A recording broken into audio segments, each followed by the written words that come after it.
Okay. Number 3. Usually, a teacher will not tell the yogi whether one has or not made any progress in meditation. So, at the end of the retreat, how should yogi access oneself in this area? Yeah.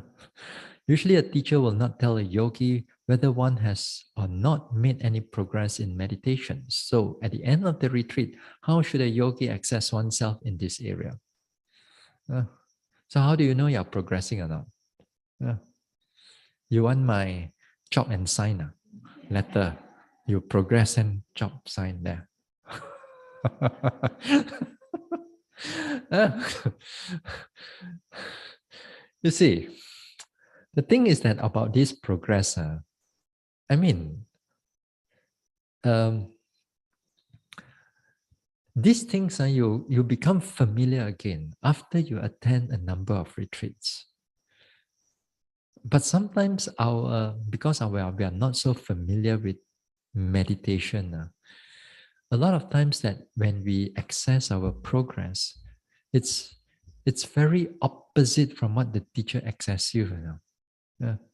For example, you may think of progress. Let's say you went to a retreat and then you meditate. You meditate a song, oh, so nice, so pleasant. Every sitting so quiet, so peaceful. After 2 weeks, you go back, you feel good.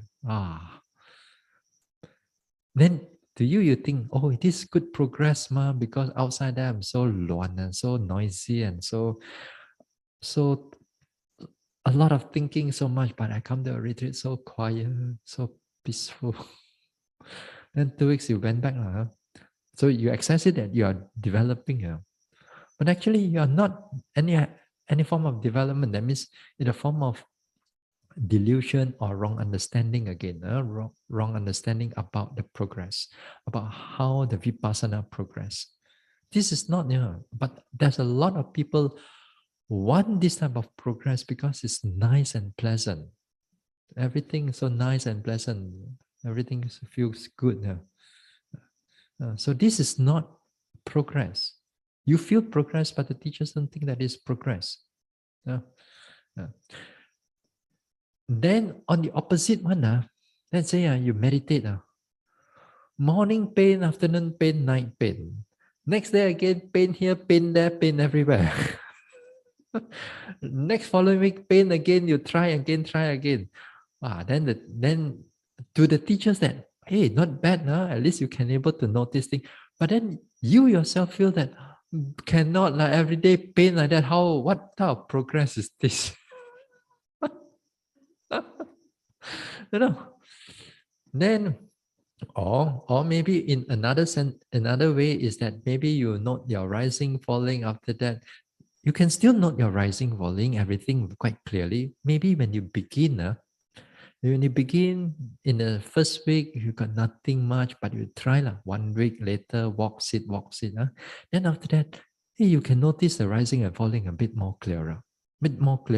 You can notice the pain becomes painful. You can still able to notice it, although maybe you cannot able to sit even for 1 hour, let's say. It's very painful, very difficult, but you try hard. You follow the teacher's advice and so on. Well and good.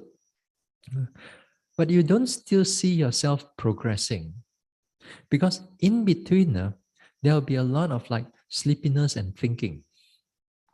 Then that sleepiness and thinking to you, that sleepiness and thinking and all the restless mind to you is like, yeah, this one not so good. Go to retreat only, sleepy, morning sleepy, afternoon sleepy, a bit of rising and falling here and there. Then after that, the next day again, sleepy, thinking, and so on. So those hindrances become quite prominent for you in the sense that so when you assess your retreat, your progress of your retreat, you don't see that the good things are already developing, whereas you see a lot of these negative or these hindrances are on top of it. Then you say, yeah, still no, neither here nor there. Then it's hard for you to see the progress. Yeah. So it's hard now. But actually, the yogi is progressing slowly, lah, but progressing, progressing. No, the yogi begin to learn about how the walking, sitting, sensation, noting the sensation, not the rising, falling, how to do the labeling, not the thinking, although may not be able to pass all the time. A lot of times it overcome by the thoughts. So when it comes to a retreat now, they can able to do that, but they don't think that this is a progress. They don't see that this is a progress. They find that because of the sleepiness is still there, the hindrances is still so strong, then they find, yeah, not so much there yet. But actually they are really progressing. But the thing is that sometimes in the first few retreats, you may not able to see your progress that well, because of all these reasons I've talked, But sometimes, after some time, you went to a number of retreats, that you truly put your, I mean, in all the retreats, you make the proper effort. Then there will be time to come, you begin to see your hindrances getting less, the hindrances getting less or getting fewer, not to say zero, but manageable.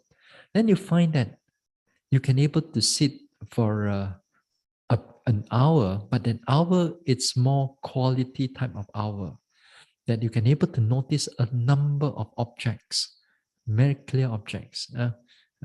So that time, if you then that time when you think back to your first day you come for a retreat, yeah, then you see there's a improvement. Already the improvement is somewhere in in between, in the number of retreats that's in between. So, but the first few retreats, you don't see that much, but you are actually gathering up the momentum already. So the momentum has already gained. So in a number of retreats to come, then you actually see the progress. But the thing is that don't make sure that from one retreat to another retreat, like first retreat is this time, next retreat 5 years later, then another retreat like 7 years later or whatever. Then of course you won't see anything much. The graph is always flat. Yeah. Whereas if you come constantly, I mean, you don't have to come like 3 months and all that. But if you per year you come in like 2 or 3 times, let's say you forgo your tour kai kai everywhere. You come and then you will see that the progress, the graph of the progress is not all the time straight, but it's more like it's going up and down in between, in between and go up and down. But generally, if you try hard, it's keep coming up. And it looks quite flat in the beginning. For most people, it looks quite flat. But actually, you're doing something already. Yeah? Until you come to a certain clarity of the development, and that also depends on the yogi. Some yogis a little bit faster, some yogis a little bit slower. But nevertheless, if you keep trying, the clarity will come. Some yogis are even like finding the rising and falling. After like a few retreats also, still mong cha cha. Why is the rising and falling?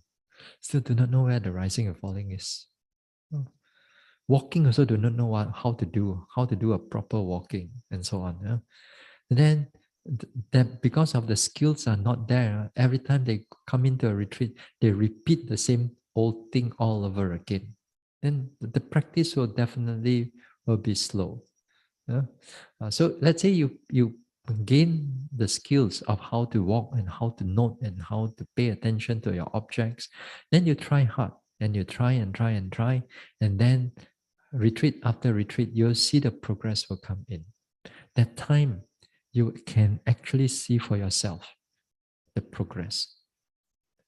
But then sometimes there are yogis who tend to become more overzealous, They want to know exactly which insight they are in.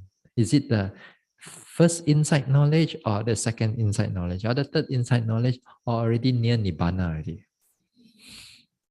They want to know, at least still got hope, I feel that there's a still hope. Yeah. All these insights are insight knowledge, which perhaps you're going to talk about that about next week also. Now, this insight knowledge is all about when we want to teach, we want to need to conceptualize certain understanding about how development take place. But then sometimes yogi use those things as a yardstick, for their progress. And then they get too attached to it. And then when they get too attached to it, the mind begin to narrow down. Actually, they slow down. Yeah. So as long as they don't attach to it, although the knowledge will be there, it's helpful. Yeah. It's just like, for example, here you want to drive all the way back to, let's say, back to Penang, Yeah. Then, for example, then you have to go through a number of cities, a number of towns. As you keep driving from here, then you pass through, let's say, maybe Malacca, then maybe Negeri Sembilan, then you pass through KL, pass through PJ, pass through Ipoh and all that thing. As you pass through them, each and every of the city or town, they got their own significant character. And then they got their own ways, they got their own building. As you pass them through, you know that this there. Even if they don't put in all the road sign there, let's say there's no road sign. As you pass through, you see that type of building is there, that type of like you pass through Ipoh, you see the hill are all one, that type of limestone hill. Then from far, you know that you are reaching near to Ipoh already. It's a significant landmark. So too, when we talk about insight now, we are talking about a significant landmark in the development of this one. But you must not all the time get too attached to it, because sometimes some yogis see certain characteristic more, some yogis see the characteristic a little bit less. Everybody may not be the same, but you go through a same principle of development. The development, all of us go through the same thing. It's just how you pay attention to it very differently. Or put it another way is that the progress is like, let's say you want to draw a cup over here, this cup here. All of you, if given a paper and a pen or pencil, all of you will draw differently. Nobody will going to draw the same thing. But it looks the same. It's similar, but not the same at all. You have a handle, you have a cup, then it's quite familiar that you are drawing, unless you're blind, half blind. It's totally another okay. But generally, you can do that. Then all of us able to draw it, and you're going to draw differently. So too, the development of vipassana also the same way. All of us will develop in the same principle that's connected to anicca, dukkha, anatta, but how we experience them slightly differently. Here and there will be slightly differently. So sometimes you want to compare how your experience of your meditation, and then when you go back, you want to tell your friends, everybody, nobody is going to understand you, because that is the way how you look at it. So how we practice is like, again, it's like your thumbprint. Each and every one of us totally different. So too, when we look for progress, sometimes it's very difficult to know where exactly you are. All you need to do, keep doing it until enlightenment. Keep doing it, and you will know you're progressing. When you will know, not to say that not that you are that foolish, or you are that do not know. You are smart people. Yeah, people employ you for all got degree this and that. And it's not that you are do not know anything at all. Okay, this is something on the progress.